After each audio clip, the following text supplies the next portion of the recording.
Good evening and welcome to a Daniel L. Hightower Wednesday on the Buddy Martin Show. Yes, it's time again for Buddy Martin. Call him up and tell him what you're thinking. But be kind because he's doing the best he can. Better, stronger, faster. Mama says that alligators are ornery because they got all them teeth but no toothbrush. Hey, what if the voice calls while you're gone? Take a message. Bye! You ready, champ? I'm ready for this my whole life. I'm incapable of small talk. But that's why you love me, right? Kind of intimidating to be in the presence of so many great athletes.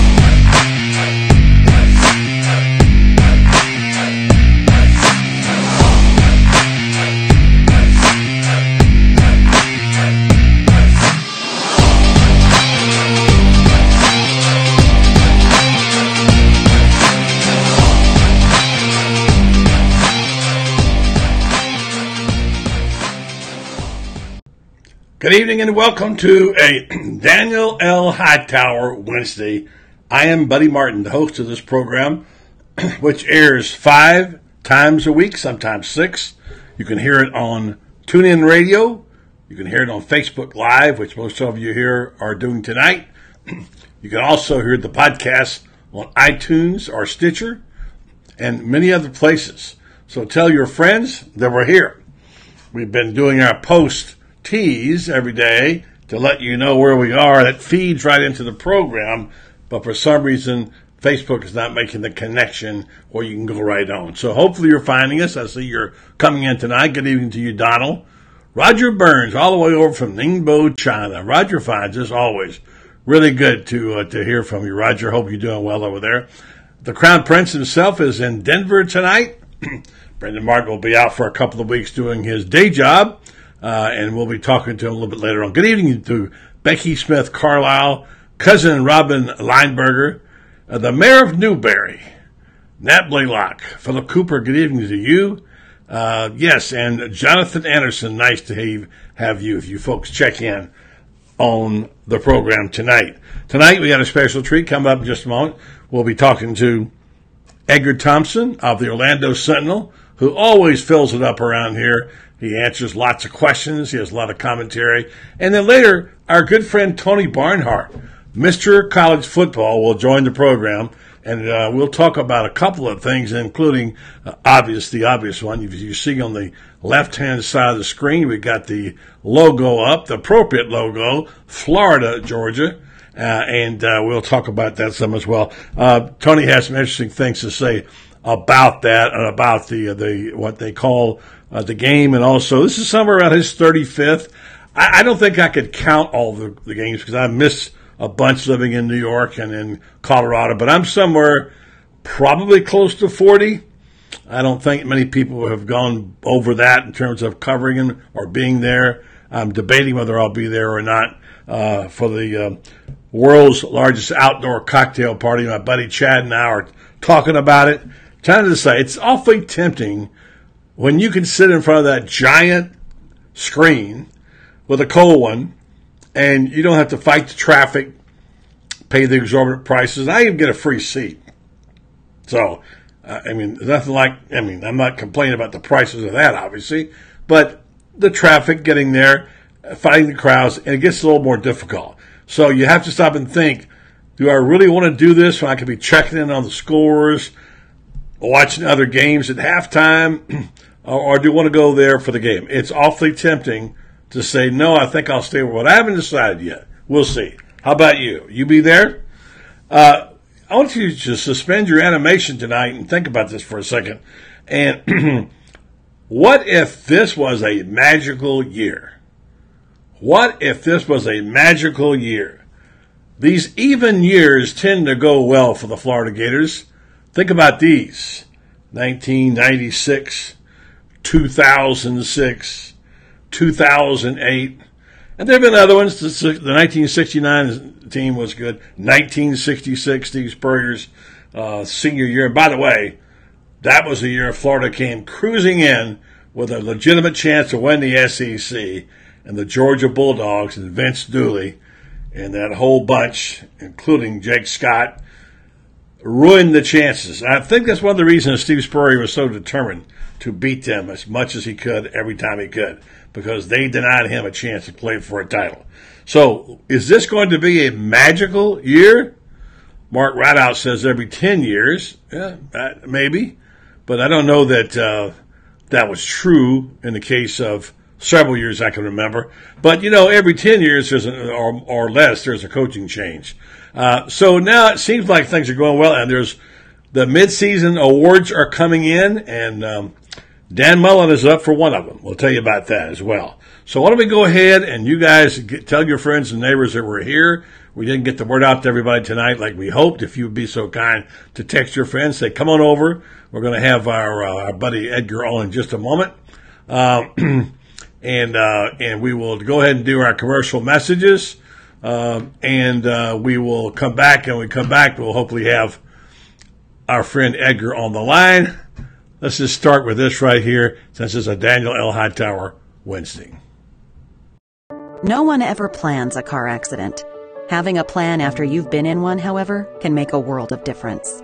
Daniel L. Hightower has been fighting for accident victim justice in Ocala and statewide since 1976. After meeting with Dan and his team, you'll know your case matters, that you matter, and that Dan will fight hard to get you just results.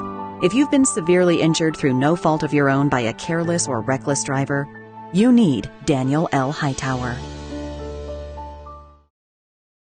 Daniel L. Hightower, lawyer, fighting for accident victim justice since 1976. There's a good evening here for you. I want to say hello to my friends from Renstar right now. Tell you about Renstar, the folks who are always on top of things in our community. They do a terrific job. Renstar Medical Research is one of the very top research facilities in the country. They also sponsor our Scott Brantley Player of the Week. This week it's Kimmo Clark from Vanguard. Congratulations to Kimmo. This is a terrific program. We'll pick a Player of the Year later on. And Renstar is in the community and involved in things like this. And we're very proud to have them. They're also to have them as a top-notch, high-quality, patient-centered clinical research facility.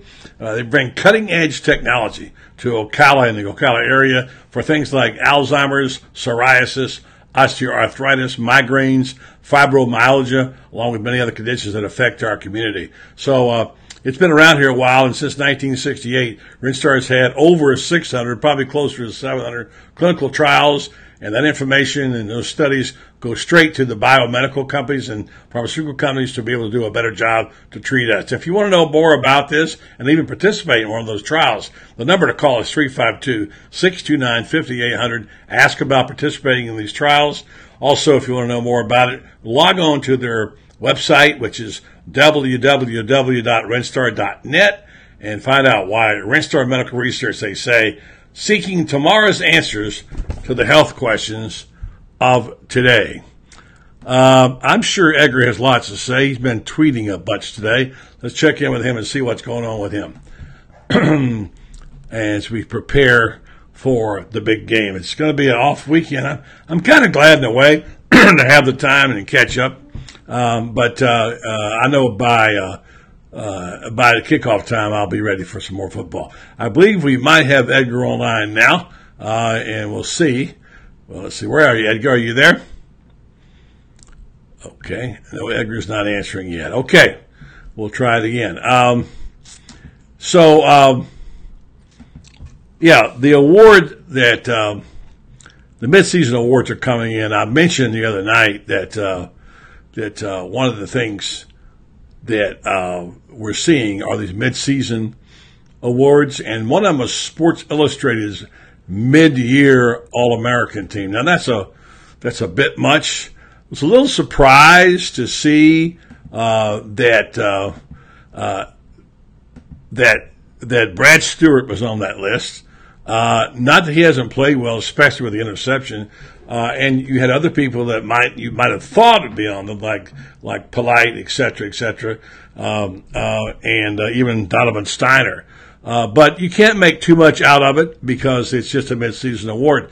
Now, the award that Dan Mullen is up for is the Bear Bryant Award, and It's up there. 20. I counted the names. There are 20 names on that list, and on that list, and we've got some good names on it. As a matter of fact, very, very good names on it. And so, if things hold like they are, like I said, if you just sort of suspend everything for a moment, your beliefs, your animation, and say, okay, what if? What if? Okay. That would be, I mean, already you can say what if, because look what's happened. My goodness. We've seen a remarkable year unfold before our eyes, a defense that we never thought would be as good as this. We've seen a quarterback who's played solid when a lot of people thought he wouldn't last 5 games, and he's playing really, really well. You've had a running game that's been one of the best, not just in the SEC but in the country. Names of players popping up. So yeah, there's success happening right now. I asked a question last night, and I asked Chris Dorian this question: if Florida doesn't beat Georgia, can this still be a great season? And everybody says yes. And I guess maybe the use of the word there, the viable word, is, of course, great. What does great mean, And is great 10 wins, or is great beating Georgia? I don't know about that. Let's say this. They have a terrific season, a really good season, and not beat Georgia. But if somehow that can happen, when in reality 3 weeks ago we thought it would be a rout probably, and this team needed to worry about getting to a bowl game, they're bowl eligible, got a head of steam coming up. They're going to be somewhere around a touchdown underdog, probably 7. I'm told it's 7.5. I haven't looked at it. Somebody told me that last night. It was 7.5. And this team is playing really good football. And here's the other thing. They're healthy. They don't have any major injuries. And they're trending upward. And they haven't played their best football yet. So, I mean, look, it's terrific. Opportunity. This is an opportunity. You say, well, if they don't get it, they can always get it next year. You can't think that way. In sports, I've heard people say those things. I've heard people say they got to a Super Bowl and they were they didn't win it, or they missed a year, maybe just barely missed getting to the Super Bowl. They said, well, we'll get there. Well, no, sometimes it goes away and doesn't come back. Think about the 2008 national championship, 10 years, and, will Florida win another? I don't know. I mean, no, you'd like to think that they would, but there's no givens. There's a lot of teams out there that thought they're going to be winning national championships. And guess what? They're not doing it. So, I do think that's something you have to factor in, is that, when you have a chance to get it, you better get it, because it is definitely, comes along every so often. And when you miss it, you miss it. So, speaking of miss it, we've been missing Edgar, but I think maybe we finally got him on the line. Let's go to the hotline now. The Red Star. 9:10, man. I showed up at 9:10. No, I called you at 9:08. But anyway, it wasn't going through for some reason. It was hanging up on me. But I got you now. That's what's important. Are you there? Yes, you are. Yeah, I don't know what was going on. It was something happening on one of our ends, because it kept hanging up as I called. Anyway, we got you now. Thanks. Not that you were late. It's just the technology failed us. Edgar, how are you doing, buddy? It always fails us, my man. Yeah. It's all right. We're good. It's good to talk to you again, Edgar. We were having a conversation about mid-season awards, and they're a little bit absurd, but it kind of gives you a sort of a gauge, doesn't it? And I think it's interesting that, say, Sports Illustrated, whoever that means, I don't know if it's Andy Staples or whatever, has introduced the name of Brad Stewart as an All-American mid-season, which is a bit of a stretch. He certainly had a great game and his interception, but I might have put Donovan Snyder or Chauncey Gardner on that. How about you? No, I would have never put Brad Stewart on that list. Yeah, so somebody jumped the gun on that deal, I think. No, look, look, man. There was a podcast going on, and I don't even care. I mean, look, I'm on a bye week. I've had a couple beers, admittedly. Good. You need to have a couple of beers. Yeah, so dilly-dilly, buddy, dilly-dilly. Let's see what we got here. This is the mid-season review of the Gators. Right, I saw it. Okay, hang on. Zach Albaverdi, Tate Casey, Nick Delatorre, my boy, Thomas Goldcamp, my other boy, Graham Hall, Tyler McCall, don't even know who he is, Uncle Silk, Dan Thompson, Dave Waters. Yeah. Okay? Yep. Tate Casey, Nick Delatorre, and Thomas Goldcamp are the only three guys who have even gone to one road game. The Gators have been on the road 3 or 4 weeks. Mm-hmm. The rest of these guys, it's a bunch of couch tweeters who, they've never asked a question in their freaking life. I mean, Zach has and Graham. Yeah, Zach and Graham are my boys. I kind of wish Graham hadn't asked a question, to be honest. I mean, great kid, but I mean, I like him. Like, shut up and listen. He's an old head, though, I think, for a young guy. But anyway, go ahead. I'll get your point. The point I'm making is, man, I mean, look, the fact is, let's talk the Gators. I mean, these people can go listen to that podcast. I'll tell you anything you want to hear. And I'm actually going to games. I'm actually writing about games. I'm asking questions. And in fact, there's no one asking more questions than I am at these deals. Yeah.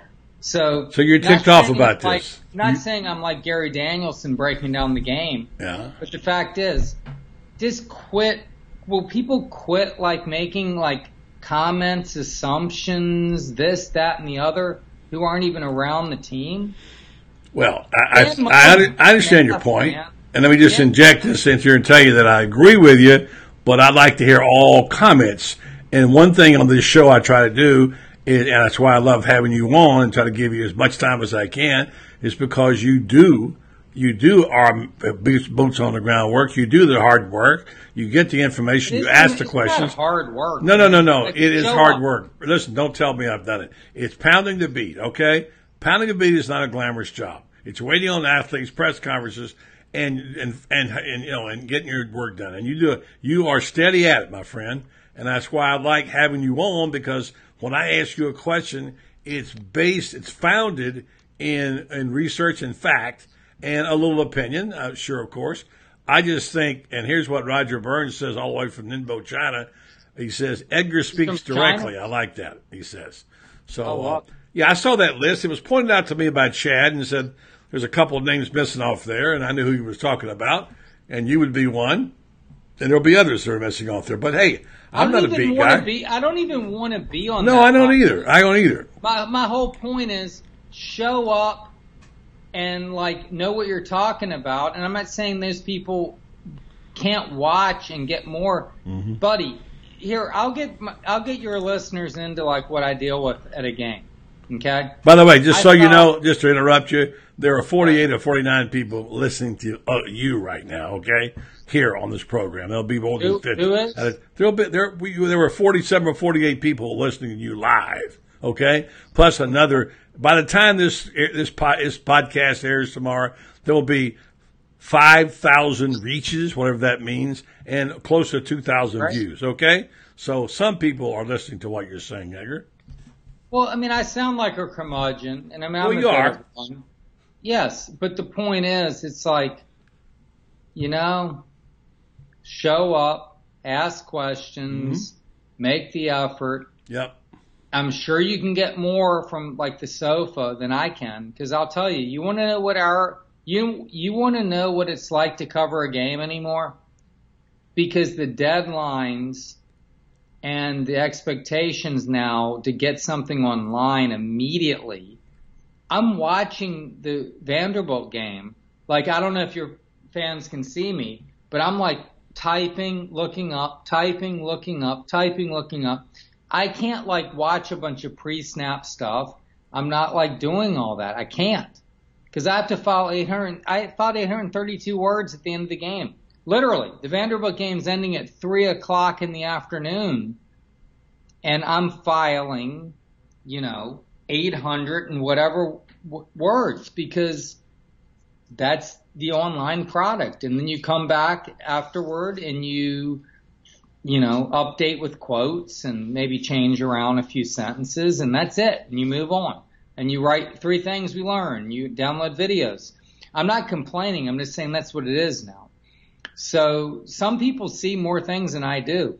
But in my opinion, if you are around the team, you're talking to the coach. I was on the SEC teleconference today. You know how many people on What'd you learn? No, but you know how many people on this like so-called like, you know, panel were on that call asking questions? Oh, probably 25. 0. There was not one of those guys that. Oh, I thought you meant total people, reporters. Okay, yeah. No. No. Who was this so-called panel? No, I get it. I get it. You're in a pissed off mood, Edgar. And I know why, because what you're. I'm not in a pissed off Yeah, mood. you are. You are pissed. It's okay. It's I'm okay to be just pissed off. tired of people who think they're experts. I get it, and I know what you're going to say. They take a tweet, they write a story off of it.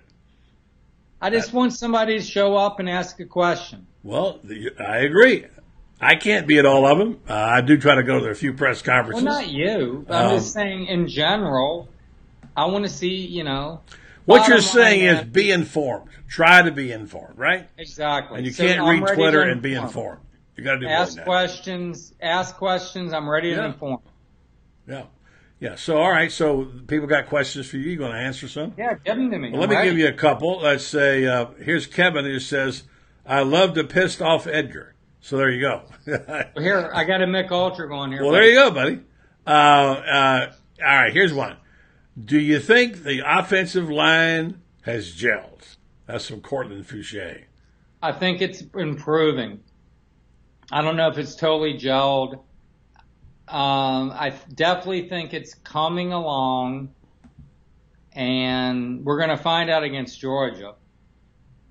But Martez Ivy, shockingly, just has not improved like I thought. Imagine if he'd had just a good year and not a great year.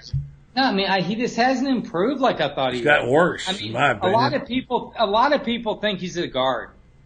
That's what I'm beginning to think they're right. Yeah, a lot of people think he's a guard. He whiffs his man. I've seen him whiff his man on numerous occasions. He misses his block. He sometimes jump. He's had a lot of how many penalties has he had this year? Probably 3 or 4 at least, right? Half dozen. Yeah, whatever. And yet on the other hand, you got guys like Heggie who come in there and play one game and make a huge difference. And you even got other guys on the offensive line who played really well against Vanderbilt in the second half. Names that we had not Taylor and guys like that, who are starting to show. And there's Ivy who hasn't gotten a bit better. Yeah, Ivy has not improved very much. Yeah. But I do think he's maybe miscast as a left tackle. Jawan Taylor at right tackle. So Walter Camp, do you know that website, the Walter Camp website? Yeah, I know. Like does mock drafts and things? Yeah, I mean, I know who Walter Camp was, naturally, so. Okay, well, there's a website, Walter Camp Football. Yeah. And they do like mock drafts, things like that. Right. So in 2016, must have been 17, early. It was like September of last year. Okay? So we're talking, 13 months ago? Right. They did a mock draft, which is absurd. But anyway, point is, for 19. And they had Chauncey Gardner, the 9th pick. Okay? Mm-hmm. They had Jabari Zuniga, the 28th pick. You know who the 21st pick in that draft was? Who? Jawan Taylor. Really? So, well, how did he get so good all of a sudden? I know he's gotten graded out pretty good the last few weeks, but what has he done? Hold on. Let me continue, and I will shut up and you chime in, please. But Jabari Zuniga is okay. He's not a first round pick. Chauncey Gardner certainly is looking like an incredibly versatile player who tackles well, fills lanes, blitzes. He could be a first-round pick. Ja'Kai Polite looks like a first-round pick. Mm-hmm. But Jawan Taylor, man, are you kidding me? This guy's blowing assignments, getting penalties every week. And, I mean, he's a great kid. He's a big, nice, jovial young man. Mm-hmm. I mean, I have nothing against him personally. And Dan Mullen was asked about him specifically on the teleconference today. Mm-hmm. He said he is graded out on 2 of 7 games. I saw that. Your tweet. So here's my thing. this kid thinks he might be ready to leave this year. This kid isn't ready even to be a dominant defensive or offensive lineman next year. So these kids need to get reality checks. Rat poison. I'm calling it rat poison. Yeah. So anyway, Dan Mullen today to basically just throw him under the bus. I mean, not like, oh, he sucks, but he's like, he has a long way to go. Yeah. And, so what I'm saying is this offensive line, that might be their best offensive lineman other than Heggie. Yeah. And he's grading out well in 2 of 7 performances. This offensive line has been really a Achilles heel, to be honest. They've overcome it. They've overcome the offensive line. Yeah. David Hunter says Grantham, he said that's what happened to Zuniga, Polite, and Steiner regarding et cetera, et cetera. Anyway, I know what that's going on. I missed that conversation. Let me get back to a couple other points. Last night we had a couple of conversations about these Gators, whether they can have a so-called great year if they don't beat Georgia. They certainly can have a really, really good year. That was one. And second, we asked a couple of other people, writers, different people, Chris Doring, what particular player has surprised you the most as the biggest surprise as a success. And you might have guessed some of them. But if I said to you, name me one player who's the biggest surprise in terms of the positive influence on this team and don't make it the quarterback, who would it be? Biggest surprise this year has been, I'm not going to take too long here. P. Ryan. Yeah. By the way, who was all over him beginning of the year? You and Buddy.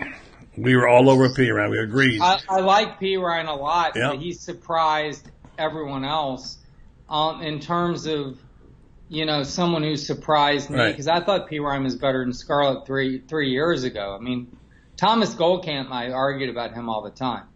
Yeah. And it was like, I think a more natural runner, better pass catcher, just a smoother, more instinctive guy. But in terms of a guy who surprised me the most, let's see. I mean, who I got to be honest. You know who surprised me? Who? Tommy Townsend. How about, he certainly surprised a bunch of people, that fake punt, that's for sure. Tommy Townsend was going to be good, even close to his brother. Yeah. I watched him in the spring game. I'm like, oh, my God, he's not very good. He had a horrible punt against LSU, and then he hits a 70-yarder the next one. He looked faster than like half the guys on the offense last week running that punt. Yeah. Honestly, I think Tommy Townsend has been my biggest surprise. Yeah. All right, let me give you a name that someone threw out here, and we mentioned it last night. We gave a couple of names that came up last night, but someone brought up the name Freddie Swain. Give me a couple. Freddie Swain, it was really been a surprise. He's been a surprise. Yeah, he's been a factor, But like every week he isn't a factor, and every week Tommy Townsend has been a factor. Well, that's kind of unfair because Tommy gets to punt the ball, 4 or 5 times a game. It is unfair, but he touches the ball. Well, he's done a great job. Don't get me wrong. I'm not saying he hasn't. It's hard for me to put a kicker or a punter up there though like that.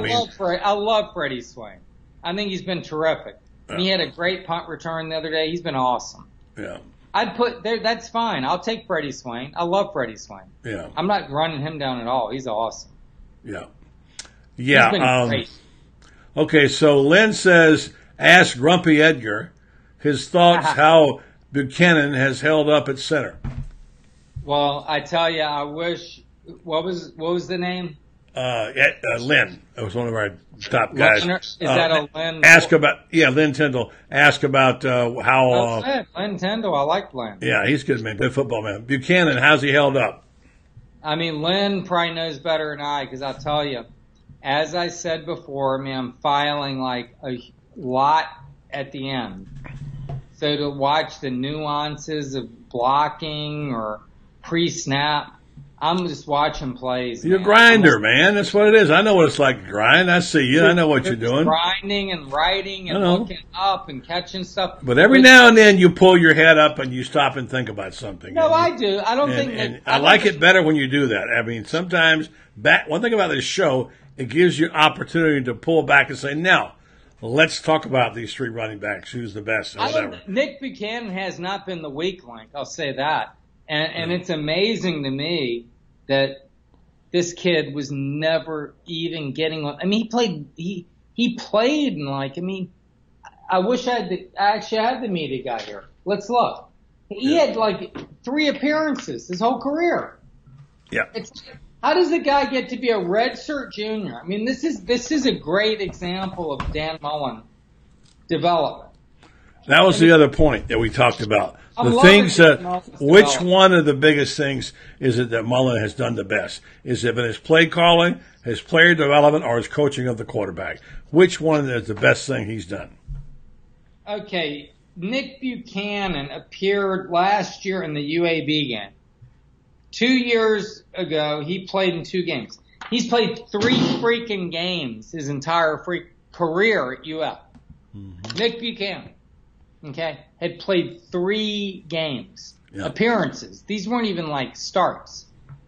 And he's been the starting center 7 times for a team ranked 11th in the nation, and certainly has some issues in the offensive line, but he has not been a glaring issue. Yeah. So it's where was the player development before?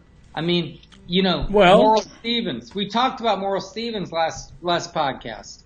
Or last Skype deal. Yeah. I mean, last Buddy Martin show. The list goes on, man. The list goes on and on and on. I mean, I can, give me some questions next time and I could prepare notes. Well, we can do that, Edgar, but we like it better when you're spontaneous. Let me get back. But the point is, I mean, he develops guys. Well, no, and Edgar, we have covered that aspect of Dan Mullen 1,000 times since last February. And there are the things that we said the Florida coach needs to do. And one of them was fix the offense. Another one was develop the players and to rebuild the program and obviously coach the quarterback. And he has done all 3 of those things, and that's why he's 6-1. And by the way, is also nominated, one of 20 coaches, for the Bear Bryant Award. Did you see that today? No, but he should be. I mean, if I had to rank the coaches, Stoops would be 1. He's in there. The group is 20 of them. No, SEC.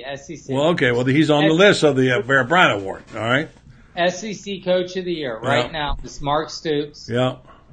Dan Mullen, Ed Orgeron, Jimbo Fisher. That's my 3. That's pretty good. Or my 4. Yeah. But I would say Orgeron and Mullen are neck and neck till we see. I mean, Mullen's beaten Orgeron, but let's see how it plays out.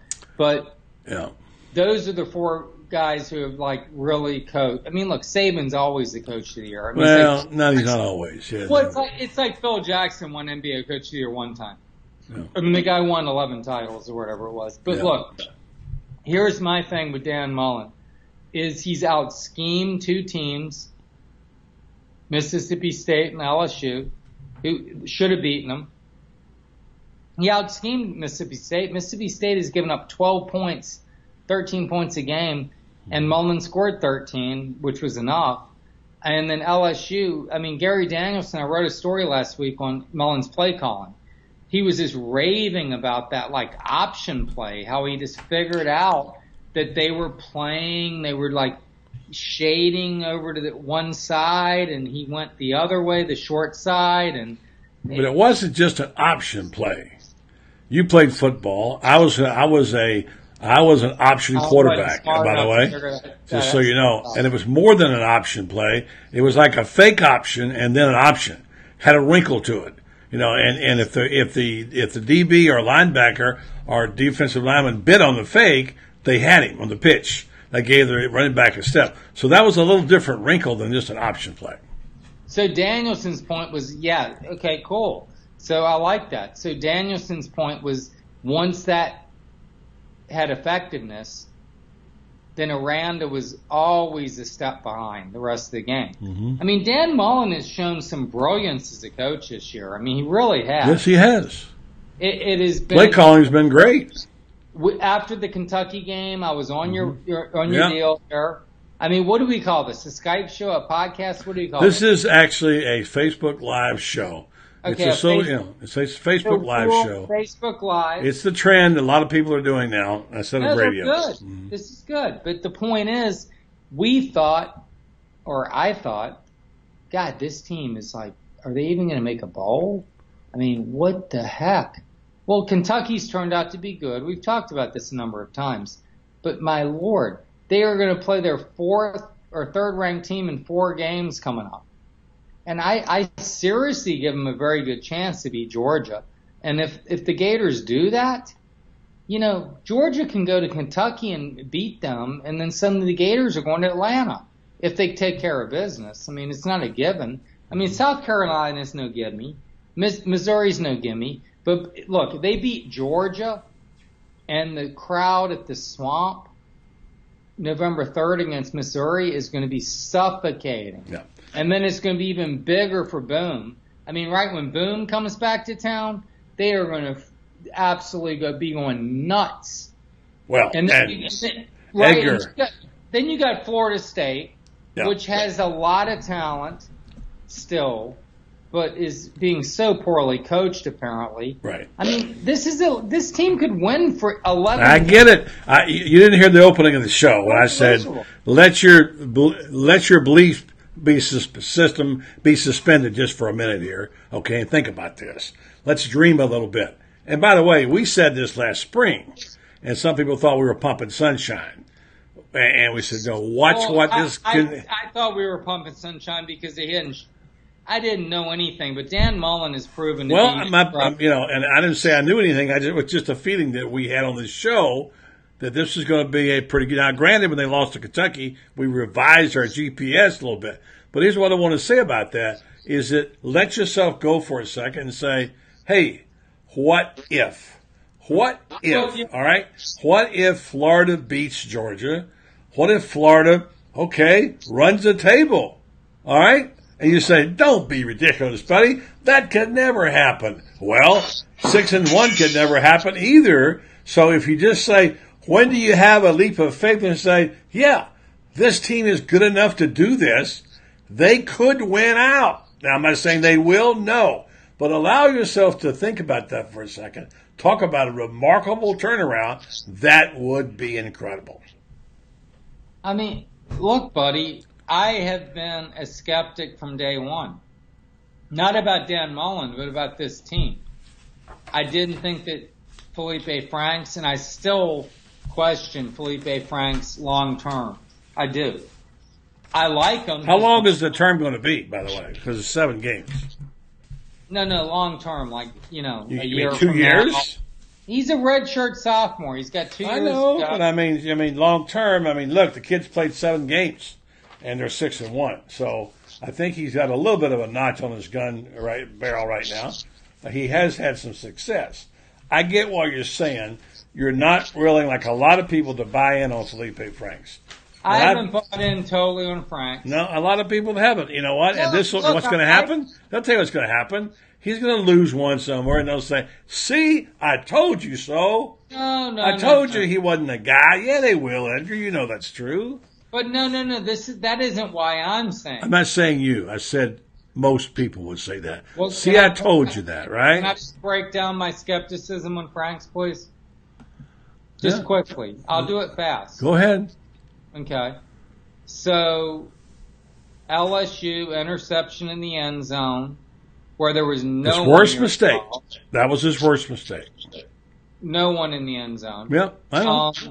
Taking sacks against Vanderbilt, I didn't think he needed to take. And that fumble, which Mullen even called terrible. A tip pass, a tip pass happens. But Mullen, I blame for that. I mean, why are you calling on 2nd and 1 from the 2 a pass? Okay? I like the call. I get it. I like the call. I didn't like it. It's a tip pass for crying out loud. It happens. I like it. You got 9 yards on first down. Okay, anyway, I was maybe. Look, sometimes you got to give them what they're not expecting. It was clever, but it didn't work. Yeah. All right. Well, do they all work? Nobody bats 1,000. Okay, so Mullen's been great. I'm not ripping Mullen. Yeah, you are. You just ripped him. No, I didn't like the call, but I'm saying I think Mullen's been terrific. I mean, Mullen seriously would be my coach of the year in the SEC right now. Mullen who?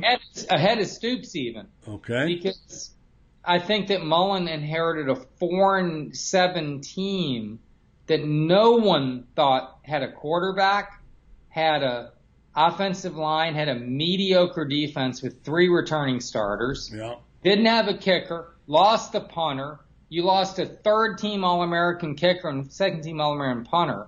I mean, I'm saying if you looked at what they lost, they had 3 returning starters on defense. Do I need to repeat it? They lost record-setting guys at the specialist position. Their special teams stunk. Franks was a disaster. The offensive line was incapable of doing anything. And he's turned the offensive line into competent. Frank's into competent. The backfield looks good. The receivers with the transfers and all that looks very strong. And the defense looks really good. And the specialists are good. I mean, McPherson he isn't as good as Pinheiro yet. Give him time. But he's missed 1 field goal, and it was a questionable miss.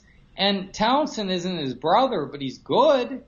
So suddenly it's he's answered all these issues, and his play calling, his timing, his ability to get the most out of these kids, the commitment, the off-season program, it's been unbelievable. I mean, this guy is been unbelievable. He's earning, I mean, I can't believe I'm saying this because I think the salaries in college football are obscene, but he's earning his $6.1 million. And I think Dan Mullen has been unbelievable. And he's been great to deal with, and I have not a negative word to say. Coming to this season, I was we'll see, and then after Kentucky, it's oh my God, what's going on?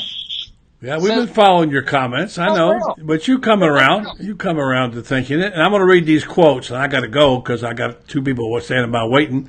I'd like to stay on here with you for another hour if we had the time, but we don't. Today, Mullen said, this comes from your story too, or maybe it was yesterday. He said, I like how we come together as a team. Our guys are learning how to go play the team game. If you look at yesterday, if you look at how we won football games, we haven't won it with just defense. We haven't won it with just offense. We've found several different ways to win games, and we've done it as a full team. That should not be something lost. That is so true. This is a good team. It may be a better team, you may laugh at me, team than Georgia. I'm not laughing at all. I think Dan Mullen's, I mean, literally, it's people are going to make fun of me who actually watch this or hear about it. But I think, like I said, I think he is the leading candidate for SEC Coach of the Year. He inherited a dumpster fire, to use that expression, and he has gotten these young men to Tyree Cleveland is the incredible example. Tyree Cleveland hasn't done very much this year. Except special teams, he's been great. In fact, I'm going to look this up, and then I'll let you go. But let's see what Tyree Cleveland's done this year. He's caught about 5 balls, and he's made a bunch of as a gunner. He's probably caught more than that. Well, let's see. I'm going to say not much more. Maybe 6. But let's see what he's done. All right. And then we'll leave you on this thought. All right. Tyree Cleveland, to me, is the poster child of this team. Unfortunately, my internet is so crappy with Cox, and I'm good friends with this guy at Cox. We play golf and do all this. It's ridiculous. How bad the internet is here. But Tyree Cleveland has caught, just stick with me, buddy. 6 balls. Do you have it? No, I'm just saying I'm guessing. Okay, he caught the 30 or a touchdown at Tennessee, which was kind of mop-up time. Yeah. I swear to God, man, Cox Communications. Well, we'll look it up. Someone will get it on there. No, I got it right here. They need to go out of business.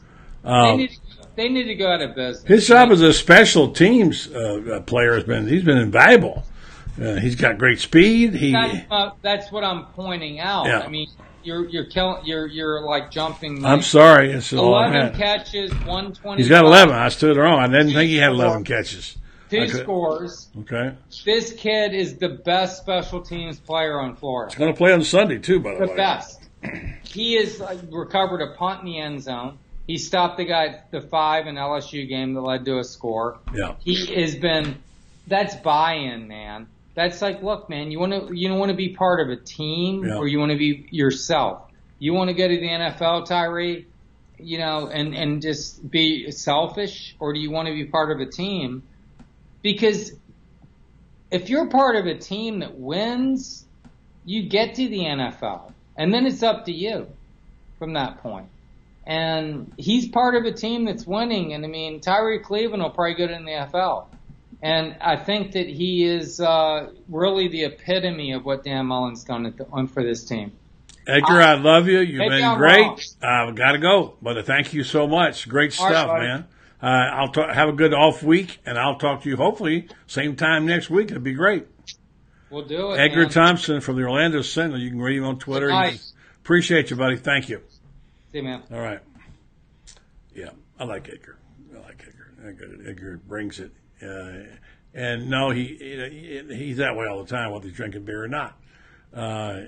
He says what he thinks. And what I like about Edgar is it's based in fact and research. He works, excuse my French, his ass off getting information. I'm telling you, I know what that's like. So I appreciate that about Edgar, all right? So let me just tell you a couple things here. Let's tell you about our...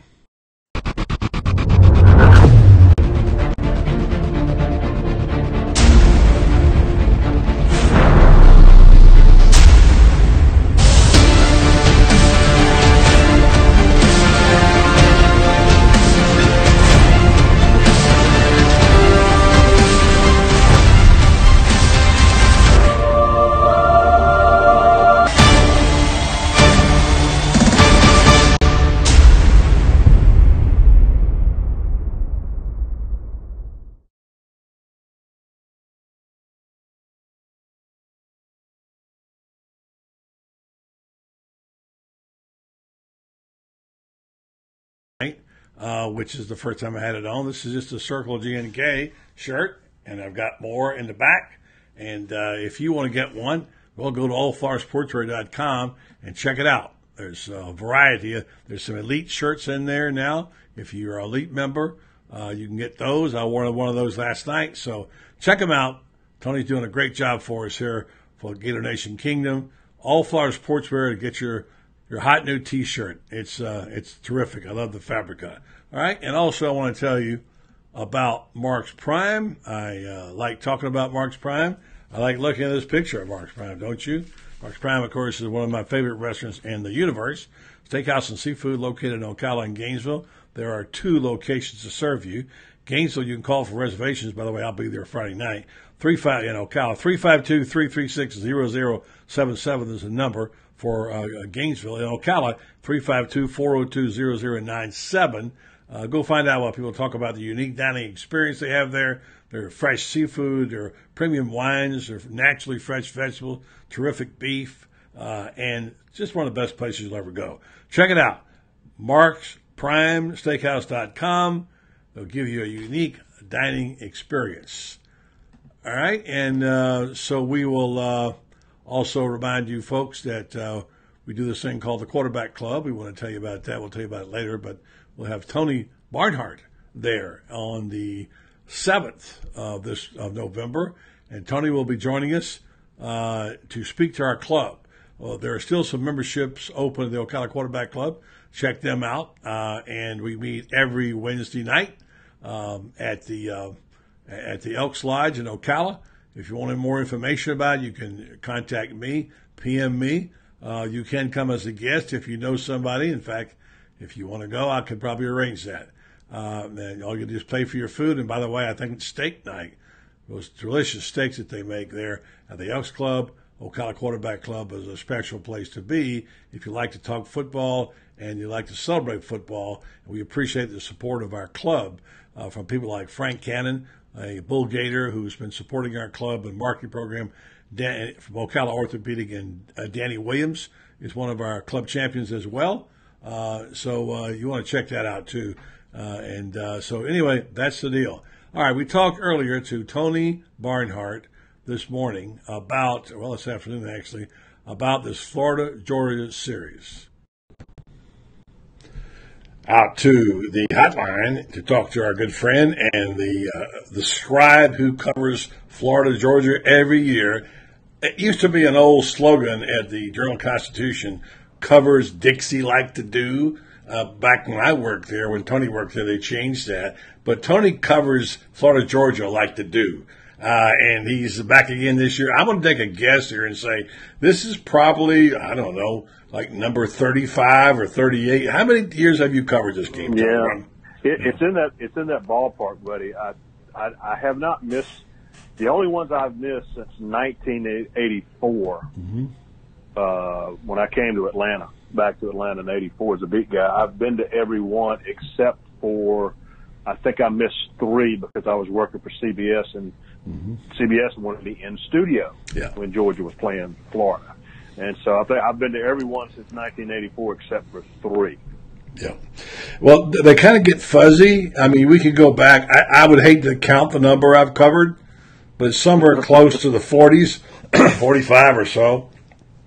And you can go easily to the games like Run Lindsay and all those games that we all know about, but there's so many chapters and sub-chapters in this series that you and I could talk for 2 days and not get them all. And we've seen it go, this thing has swung one way in Vince Dooley's time and one way in Spurrier's time and what have you. And now Georgia looks like things are going back its way. However, we'll get to this next time I have you on the show about how the game breaks down. A little bit different than what we expected a couple of weeks ago. Before we go there, let's talk about the big news.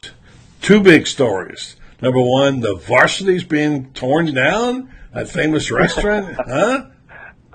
Well, there were 2 things. I was in Athens on Monday, and until you may not have known this, buddy, but until 1978.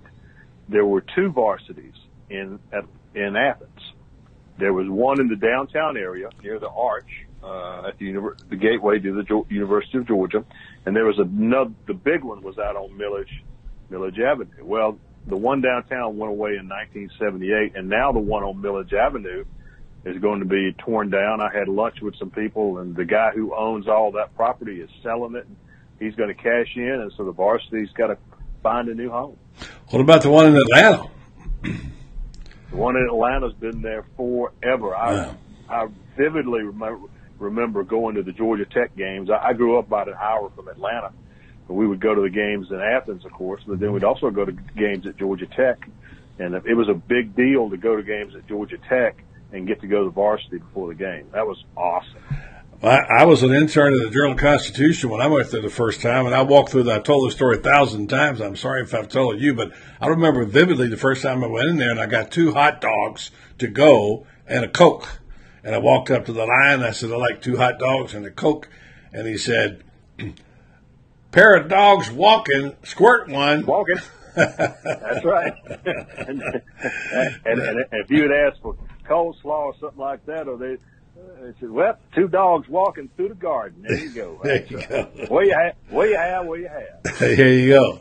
Well, so that's one. The second big news story is that Tony Barnhart's coming to my hometown to speak to the Ocala Quarterback Club November 7th. We can't wait. We've been waiting to get you down here for a long time. Ocala Quarterback Club is looking forward to having you, and that's going to be a fun time to have you there with us on November 7th.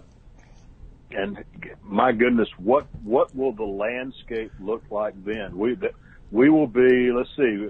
When I join you, buddy, I think we'll have the second set of college football playoff rankings then. We will be talking about scenarios out the wazoo. Right. Exactly. Quick word on the Florida-Georgia or Georgia-Florida game. Down here, and I'm about up there, it's getting back to where people are going to call it the world's largest outdoor cocktail party again. And they're saying, you know what, I'm tired of being politically correct. I'm sorry that things happen as they did to people who overindulge, but you can't take our tradition away, and it's going to go back to that. I'm not sure if that's how it is there for you, but there's a lot of sentiment on my show, and I've called it now. I'm calling it the world's largest outdoor cocktail party here. Well, I remember when that decision was made, and I heard from two people who both told me what was going on and why they were doing it. One was Mike Slive, the SEC commissioner, who asked me not to use it on the air. And then I got a call from my boss at CBS who informed me that we would not be using it on the air. Yes. So yes, I have a history with that. Yes, but those of us who don't work for big networks, we can do what the heck we want to do. So that's what we're going to do. Well, I don't work for CBS anymore. No, I know that. But you're an SEC guy, and they're doing the same thing. But that's okay. You still got your column, and you get your freedom of speech, however you want to do it. And on this show, always. One little stat. This is the first time since 2012 both Florida and Georgia have been ranked. It means maybe this game is coming back. Well, I think it's exciting, and there's no question that this game looks different than it did back in July, based on what we knew, what we thought would happen. And I got to tell you, I have been extremely impressed with the way that Florida has gotten better and better and better. And I think Dan Mullen's going to get, depends on what happens with some other places, but I think Dan Mullen's going to get a lot of votes for SEC Coach of the Year. Could very well be. And by the way, this is what every coach talks about, wants to get better every week, and Dan Mullen has done that, so his team. But let's save some of that for our Football Friday, and we start breaking it down to X's and O in it. Let's talk for a second about a couple of things in the news, not the least of which is some rules infractions. Students running on the field, $100,000 it cost LSU is one. And secondly, the new one I learned about was the equivalent of the football equivalent of offsetting fouls, which I think is abominable. Let's start with the LSU situation and $100,000 fine for running on the field. What are your thoughts about that, Tony? I remember when the rule was put into effect. It was absolutely a safety issue. And as soon as it happened, I turned to the guy sitting. I was in Baton Rouge. As soon as I turned to the guy next to me, I said, "Depending on how many this is, that's either $50,000 or $100,000 right there." And he went, "Really?" So this is a rule that has to be in effect. I've always been a big supporter of it. I have been down on the field, and it's been a very, very dangerous situation. So LSU I'm sure will do a GoFundMe and pay the $100,000. But I'm a supporter of the rule. Yeah, and then there's this rule, little known apparently, because a lot of people didn't know it, including Gene Chiswick. He said about when a player has a misconduct foul already. And the coaches of the two teams have a confrontation, and the players go on the field, and there's a second unsportsmanlike conduct. The guy with the unsportsmanlike, in this case, Foshan Joseph, is also disqualified. I couldn't believe my eyes and ears. I don't know how you feel about that rule, but I think something needs to be done to that rule, Tony. Well, then what you would have to do is you'd have to do a carve-out for a guy who's already got an unsportsmanlike. I think the officials would tell you don't get an unsportsmanlike, and you don't make yourself vulnerable. The rule is in place for when the bench is empty and you can't possibly write down all the numbers. If you leave the bench area and come onto the field, that is an unsportsmanlike penalty. If everybody leaves the bench, then everybody gets one, and that's the reason that it happened. Now, what you could do is you could carve out an exception for somebody who already had one. You could do that, but the rule's not going away. As a matter of fact, I traded messages with Steve Shaw, the supervisor of officials, and that rule was created for exactly the situation you saw last Saturday between Florida and Vanderbilt. It took what was a chippy game that was getting out of control and reestablished control of it. All right, I heard Steve Shaw on Feinbaum's show. I had texted back and forth with Paul. But I'm going to say this about that, and then we'll close this conversation on this part. And that is, it's not the fault of the player that the officials can't see who all's on the field. That's their job. So since they can't see who it is, they give a blanket indictment. Now, if there's got to be some kind of adjustment of some kind so that a player who didn't cause it, I mean, it's not his fault that Derek Mason and Dan Mullen got into a little tiff, and that the Vanderbilt team ran out on the field and the Florida players responded. Anyway, I think it's a blanket indictment, which I think it's got to be changed. I've talked to 2 or 3 people about it, including Chris Doring. The officials I talked to, friends of mine, don't agree with me. They agree with you. They say it was the proper thing. However, I'll say this, and we'll go to something else. The officials let it get out of hand. That was their fault.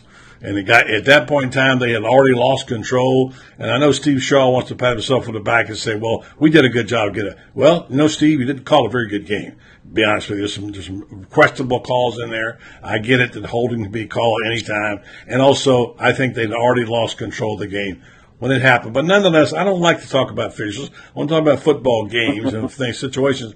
My goodness, this league has certainly gone a bit topsy-turvy in terms of what's going on. How about those LSU Tigers, all of a sudden, the second best team to Alabama, and maybe better. We'll find out when they play. I can't tell you how impressed I've been with LSU. I mean, they go to Auburn and win early in the season. To win a game like that against Georgia, and they had a great game. And listen, they dominated the game. Okay, they dominated Georgia in that game, and I was just very, very impressed. And now, they got Mississippi State this week. They got to take care of them.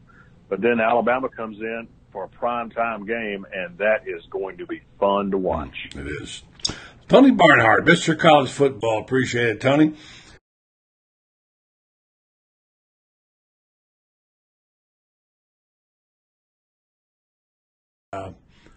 The game and talk more about the Georgia team. I want to tell you the Crown Prince is standing by in Denver. He'll be calling in just a moment. Give me just a moment to talk about Center State Bank.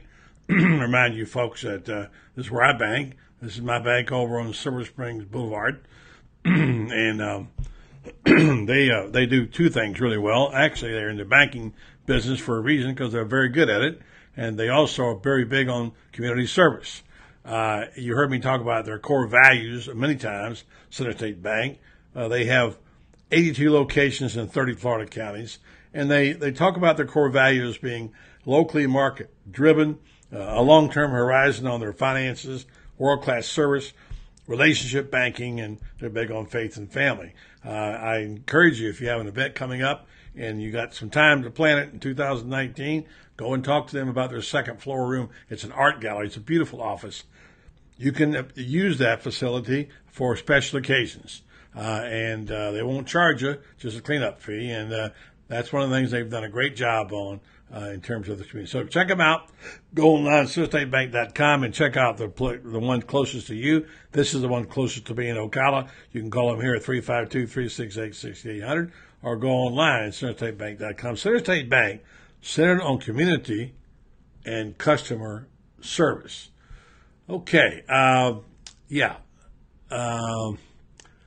lots of conversation yet to come on the world's largest outdoor cocktail party. Today, Kirby Smart, and of course it's Coach Talk. It says, talking about Florida, says, across the board they have really good football players. It says they always have had. The turnaround doesn't come as a shock to me. Of course, that's Coach Talk. Mullen's conversation today with Edgar and others talked about playing in big games. You hear coaches say things like, well, that's why we come here. Yeah, of course you do. But there are some times when you want to have a special opportunity to play in a big game, and this is going to be a big one, and the first big one we've had in a long time, and a lot of folks are excited about that, and that includes the Crown Prince himself, who always loved. When he was just, maybe 2 years old, I had the Georgia-Florida game on, and where are you, Brenda? There you are. And I'd be watching at home I was not covering sports then. And we would watch the game, and I'd say, "Go Gators," and he would say, "Go Gators, not you, Georgia." That's his first, at age 2.5, his first real anti-Georgia chant. Brings in Brendan Martin, the Crown Prince now from Denver. You look awfully dark. By the way, the Crown Prince is getting a lot of negative publicity over there in the Mideast right now. Well, I have a little bit of beef with him. I'll turn on some light here. I was trying to show the backdrop here in my room with a view on the 12th floor, live from Denver, Colorado. Nice. There we go. I got a little light on this situation. How's it going? Hey, by the way, if you're not out there having a little dilly-dilly, hey, dilly-dilly to you. Because, I just got off of work, and I grabbed a drink on the way up to the room. Did you? Staying in a nice room tonight here. Uh-huh. Here we go. Down at the plaza down here in downtown Denver. Yeah. How is downtown Denver looking these days? It is growing bigger and faster than you and I would ever believe. That's for sure. Anyway, the Crown Prince, I'm going to have to little talk about that because I was listening to it today. I don't know, what do you call him? SBK, SBJ, BSA, whatever it is. I'm the original, okay? Yeah. So, who do you think he is anyway, right? Yeah. If that little Saudi Arabia little guy wants to, take me on, I tell you what, I got more people in the G&K than he's got in his little party. Wow, you're feeling it tonight, I can tell, Yeah, I'm looking for your name now, but I can't find it. So... all right, I'm the Crown Prince. Hey, Brendan. Yeah, I think people kind of know who you are. Edgar came on tonight, was kind of pissed off. And at some other people who had opinions that were throwing opinions out there he felt like were uninformed. And he had a couple of pops, but he's said he just gets tired of people who never go out and report anything, never go to an out-of-town game or a press conference and sit back and pontificate on podcasts and things as being experts. And I said, well, I get some of that. And I said, I don't travel with the team anymore. But I try to stay informed. I keep up. I read. I go to press conferences on Mondays. I go to home games, etc. But probably won't go to Florida, Georgia. But Edgar was feeling a little bit put off tonight by there's some kind of big podcast tonight with about 12 people on it. And he says, I don't care about being there, but he says, I'm tired of people who were grabbing a tweet and writing a story. I think I'm quoting him right. You know what I'm saying. So Edgar was in rare form tonight. Are you there? I think you're frozen, Brendan. Looks to me like we've lost you. Yeah, we have. We've lost Brendan. Well, we'll try one more time to reach him. Looks like his hotel Wi-Fi is not working the best in the world. We'll give him one more chance to see if he can make this thing work and see if we can't get a hold of the Crown Prince. He works for a communications company, and he goes on the road occasionally, which, of course, he hates to do because he has a young family at home. So Brendan is calling in tonight from Colorado, his old home place. So it looks like we've lost Brendan. I don't see him anywhere on the screen, and so we're going to have to either resolve this or we're going to have to figure out how to do it. Let me see if I can try one more time, all right? Probably his Wi-Fi is gone, more than likely. And his screen is frozen. Let's see what happens here one more time. Yeah. Who knows? It could be mine. You never know. The screen's not working. The Wi-Fi's not working. So it looks like we're going to have to call it a night with Brendan here. He'll check in maybe tomorrow night, and we'll catch up with him.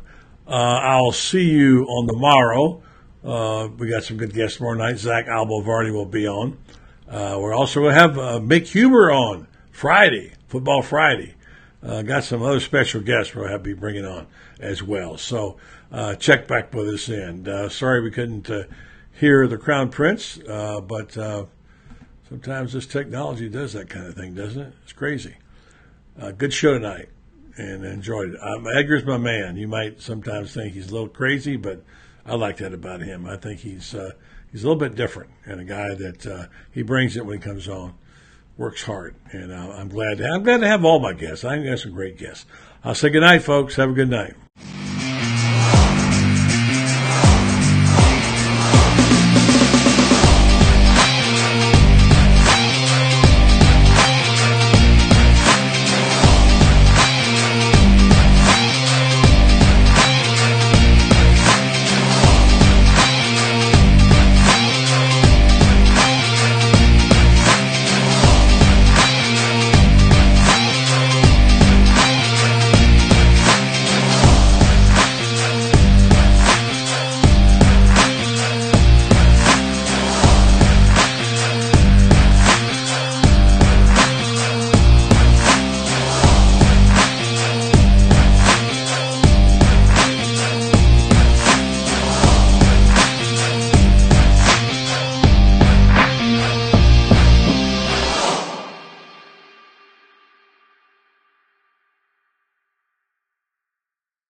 Are you done?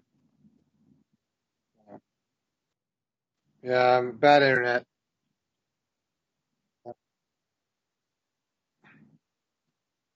I got, hotel internet. It's bad. All right. I tried. Oh, a long flight's fine. So, yeah. Wait, you're taking on Graham a little bit?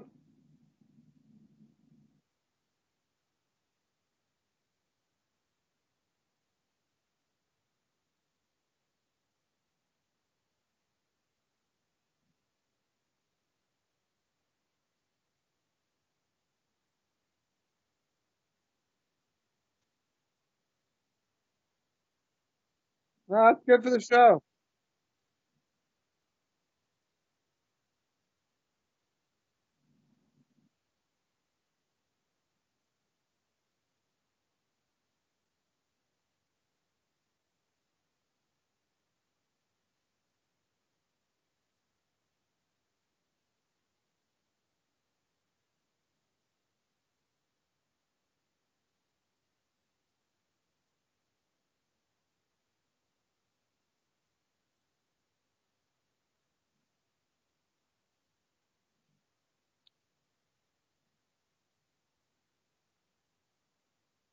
Well, that's the thing, and I think that's good for Edgar to say it. You still had your audience, and you know what? Their podcasts suck and win, so let them have their podcasts. There was a guy in there tonight said, "There's a guy in there tonight said, oh yeah, I heard about your podcast." So anyway, whatever. Yeah, the audience knows. They know that you're a sucker.